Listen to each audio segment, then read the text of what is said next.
Gustavo Petro perdió el control en vivo, y Daniel Coronel lo dejó en evidencia. Cuando un presidente se sienta frente a un periodista sin miedo, todo puede explotar.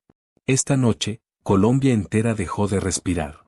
Gustavo Petro, el líder de la transformación, el hombre que prometió cambiar el país desde sus cimientos, estaba a punto de enfrentar la entrevista más explosiva de su mandato. Frente a él, Daniel Coronel, el periodista que ha hecho temblar gobiernos enteros con sus preguntas. Lo que nadie esperaba era que esa conversación terminaría sacudiendo no solo al gobierno, sino al alma misma de toda una nación. Lo que estás por escuchar no es solo política. Es el momento en que un presidente perdió el control y millones de colombianos descubrieron la verdad. Era un domingo oscuro, de esos que invitan a quedarse en casa. Las familias colombianas estaban reunidas frente al televisor, esperando algo distinto, algo que les explicara por qué su país parecía tambalearse. El estudio de televisión brillaba con luces frías, casi clínicas. Las cámaras apuntaban hacia dos sillas enfrentadas, como si fueran un ring de boxeo. A un lado, el presidente Gustavo Petro, vestido con sobriedad, los ojos alertas, las manos cruzadas sobre las piernas. Al otro, Daniel Coronel, con ese semblante sereno que esconde la mente más afilada del periodismo colombiano. Buenas tardes, señor presidente. El mandatario asintió con la cabeza, apenas una inclinación, como midiendo el terreno. Bienvenido a esta conversación en vivo con Univisión en Estados Unidos, con la W Radio en Colombia y con el Reporte Coronel. Vamos a tener una conversación franca y probablemente no va a ser fácil. El ambiente en el estudio era denso, como si el aire mismo supiera que algo iba a romperse. Las cámaras transmitían en directo hacia millones de hogares, bares, plazas públicas. Colombia entera había presionado el botón de pausa. Como no es fácil la situación que está viviendo Colombia. En muchos sectores de Colombia y entre los observadores de Estados Unidos está la idea de que esta crisis es creada fundamentalmente por usted. El presidente no parpadeó. Su rostro permanecía impasible, pero algo en su mandíbula se tensó. Porque usted fue subiendo el tono y el nivel de la pugnacidad que tenía con Estados Unidos, y otros mandatarios han podido manejar esas diferencias de otra manera. ¿Usted quería que esto pasara? El tono fue subiendo en la medida en que fueron cayendo más bombas y matando más niños en Gaza. La respuesta llegó firme, cargada de convicción. El periodista lo miraba fijamente, sin interrumpir, dejando que el silencio hiciera su trabajo. Petro continuó, su voz elevándose apenas, como un río que empieza a crecer. En la medida en que fueron intensificando la masacre, yo fui elevando mi voz. No puedo quedarme callado cuando veo el genocidio transmitido en vivo por televisión. Afuera del estudio, en un bar de Bogotá, un grupo de hombres miraba la pantalla en silencio. Uno de ellos, un comerciante de unos 60 años, negó con la cabeza. Ahí va otra vez con sus discursos. ¿Y la economía qué? ¿Y los empleos? Pero su compañero, un profesor jubilado, lo contradijo. Por lo menos dice lo que piensa. No es un títere. El país estaba dividiéndose en tiempo real. De vuelta en el estudio, Coronel tomó aire y lanzó la siguiente pregunta como quien lanza un dardo al centro de la diana. Señor presidente, ¿no cree que su gobierno ha perdido credibilidad internacional? Hay informes de organismos multilaterales que señalan el aumento del narcotráfico durante su administración. El mandatario apretó los labios. Por un instante, pareció que iba a responder con calma, pero algo se quebró en su interior. Su voz salió más rápida, más filosa. ¿Y los informes de los gobiernos anteriores? ¿Por qué nunca se hablaba de ellos? Porque obedecían órdenes, Daniel. Porque eran sirvientes del imperio. Yo no lo soy. El periodista no retrocedió. Pero señor presidente, eso no responde la pregunta. Los números están ahí. Están ahí porque ahora los transparentamos. Antes los escondían. Esa es la diferencia. La tensión era tan palpable que los técnicos del estudio intercambiaron miradas nerviosas. Uno de los camarógrafos pensó que nunca había visto una entrevista así. Sintió que estaba presenciando historia en vivo. Coronel continuó con su estrategia. Preguntar, dejar hablar, volver a preguntar. Era como un escultor que va quitando capas de mármol hasta revelar la figura escondida. Usted mantiene relaciones cercanas con gobiernos señalados por violaciones de derechos humanos. Venezuela, Nicaragua. ¿No teme que eso dañe la imagen de Colombia en el mundo? Me relaciono con quien defienda la independencia latinoamericana. Si eso molesta a Washington, no es mi problema. La respuesta fue categórica. Pero Coronel no iba a soltarlo tan fácil. Incluso dentro de su gabinete hay voces que lo acusan de aislar al país. Las voces del miedo. El cambio asusta, Daniel, pero ya nadie va a detener esta revolución. Revolución. Esa palabra resonó como un eco en las salas de millones de hogares. Para algunos, era una promesa. Para otros, una amenaza. En Medellín, en una casa modesta del barrio popular, una señora de 70 años apagó el televisor. Ya no aguanto más este circo. Este señor nos va a hundir. Pero su nieto, estudiante de sociología, la defendió. Abuela, por primera vez tenemos un presidente que no se arrodilla. No me importa si se arrodilla o no. Yo quiero que baje la comida, que haya trabajo. Esa conversación se repetía en miles de casas. Colombia era un país fracturado, y esa entrevista estaba poniendo sal en la herida. Coronel decidió cambiar de estrategia. Dejó las preguntas políticas y se fue a lo personal. Señor presidente, ¿usted siente que el país lo entiende? El mandatario guardó silencio. Por primera vez en toda la noche, pareció vulnerable. Sus ojos miraron hacia un punto indefinido, como buscando una respuesta en algún lugar lejano. No sé si me entienden. Pero sé que la historia me va a entender. Esa frase quedó suspendida en el aire. El periodista no replicó de inmediato. Dejó que el presidente habitara ese silencio incómodo. Y funcionó. El mandatario agregó, casi para sí mismo. Gobernar es estar solo. Es tomar decisiones que nadie más quiere tomar. Y pagar el precio.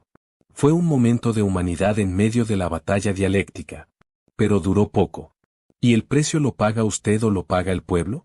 La pregunta fue un golpe directo al estómago. El presidente se enderezó en su silla, recuperó la compostura. El pueblo siempre ha pagado. Toda su vida. Ahora al menos está pagando por algo que le pertenece, no por enriquecer a las élites. Coronel decidió ir al hueso. Sacó un documento de entre sus papeles y lo levantó frente a la cámara. Aquí tengo un informe del Departamento de Estado de los Estados Unidos donde se menciona que Colombia ha retrocedido en la lucha contra el narcotráfico. ¿Qué les dice a los colombianos que leen eso? Que lean también los informes de la DEA sobre los gobiernos de Uribe y Santos. Que lean cuánta cocaína salió de este país cuando ellos eran los amigos de Washington. Que lean la verdad completa, no solo la que conviene.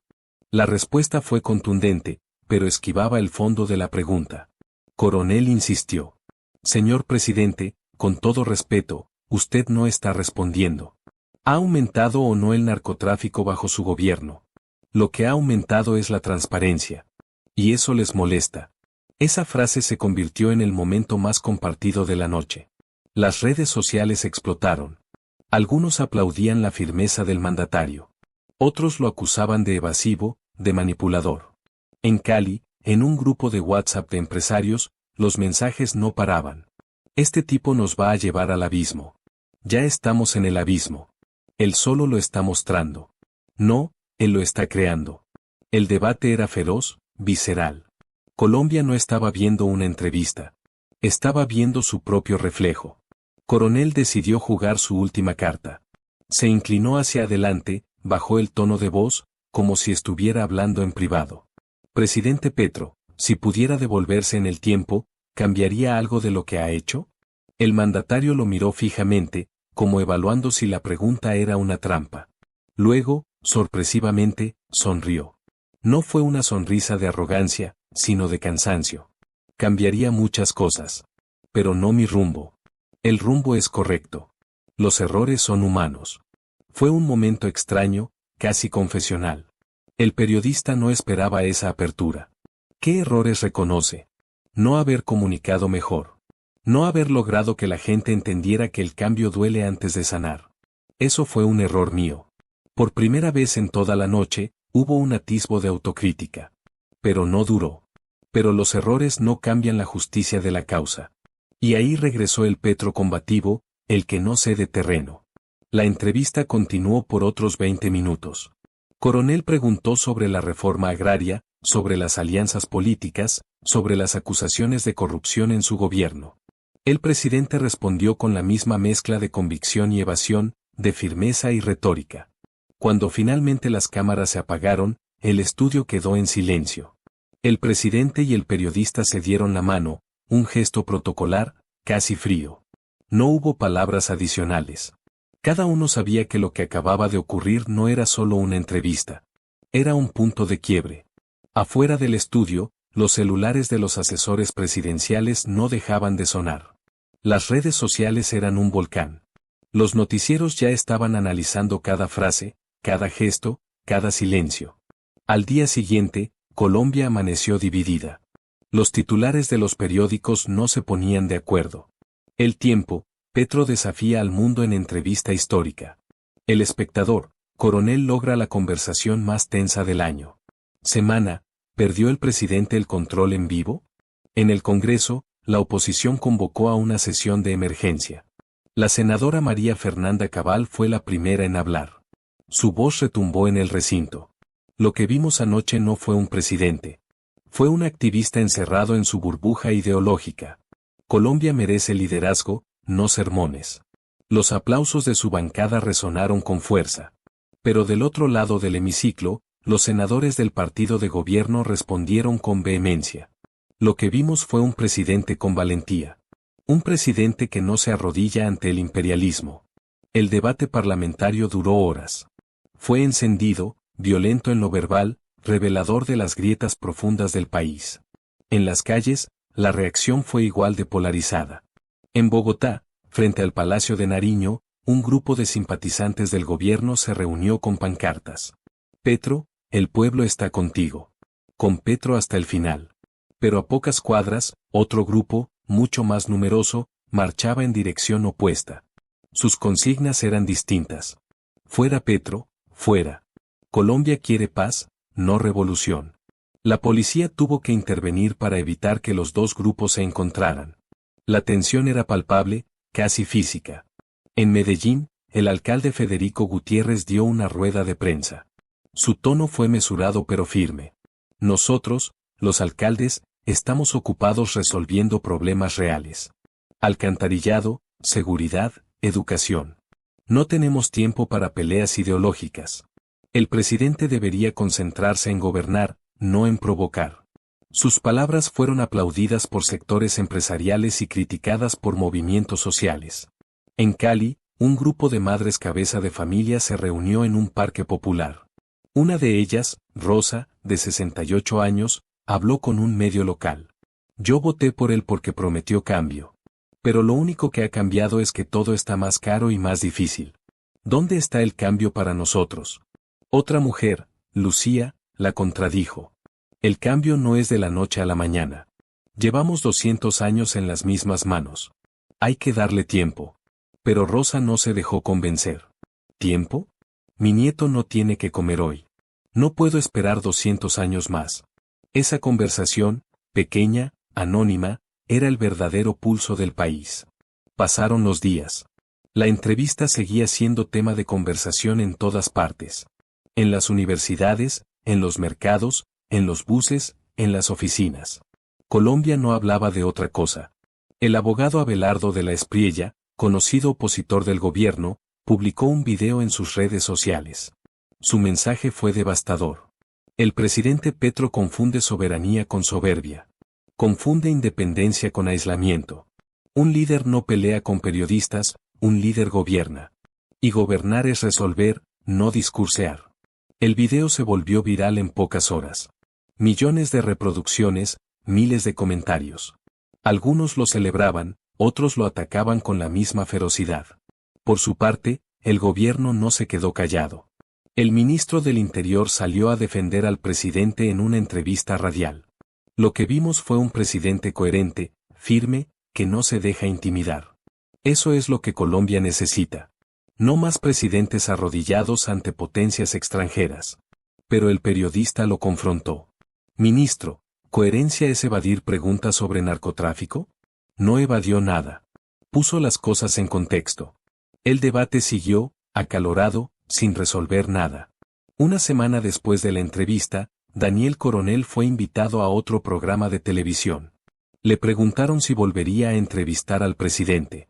El periodista sonrió apenas, con esa sonrisa que dice más de lo que las palabras pueden expresar. Sí, claro. Pero la próxima vez, con más tiempo. Porque hay mucho más que preguntar. Esa respuesta generó especulaciones. ¿Habría una segunda parte? ¿Qué más tenía Coronel guardado? Pero lo que nadie esperaba era lo que vino después. 2 semanas más tarde, el presidente Petro convocó a una cadena nacional. Su rostro apareció en todas las pantallas del país.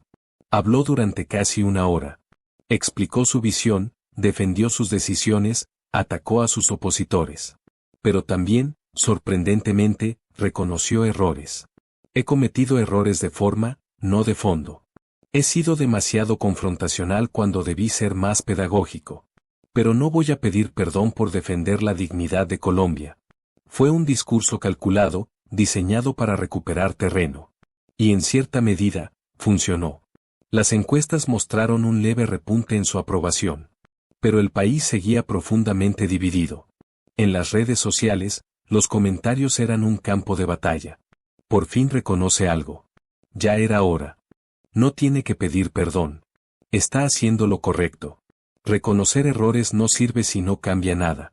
Colombia seguía debatiéndose entre la esperanza y la desilusión, entre la fe y el escepticismo.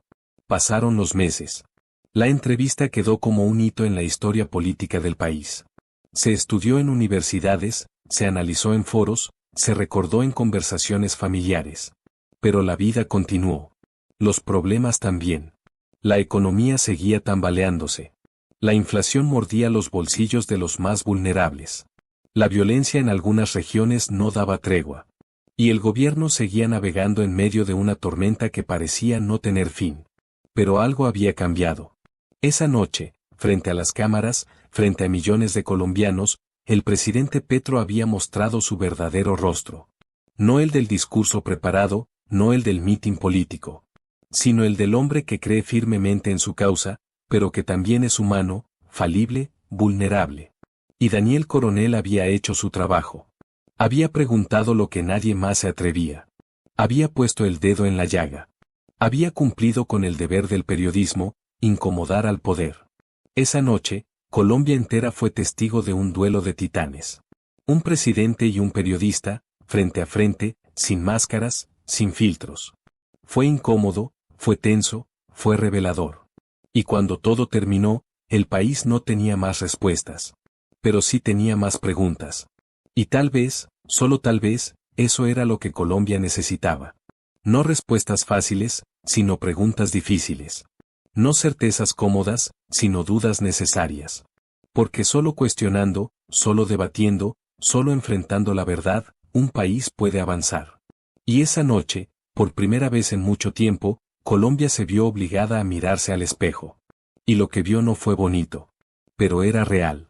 Y la verdad, por dolorosa que sea, siempre es el primer paso hacia el cambio. Y así llegamos al final de esta historia. Quiero agradecerte de corazón por acompañarme hasta aquí, por dedicar tu tiempo y atención a este contenido. Cada like, cada comentario y cada suscripción significan mucho para mí y son el motor que me impulsa a seguir creando. Si te gustó este video, no olvides darle like, suscribirte si aún no lo has hecho y activar la campanita para no perderte ningún contenido nuevo. Tu apoyo es invaluable. Antes de despedirme, quiero recordarte que detrás de cada video hay horas de trabajo, pasión y dedicación. Así que, si este contenido te gustó, compártelo con alguien más y ayúdame a llegar a más personas. Gracias nuevamente por estar aquí, por ser parte de esta comunidad. Y ahora te pregunto, ¿crees que un presidente debe ser confrontacional para defender la soberanía o debe buscar el diálogo y la diplomacia? Déjame tu opinión en los comentarios. Quiero saber qué piensas tú, que vives esta realidad día a día.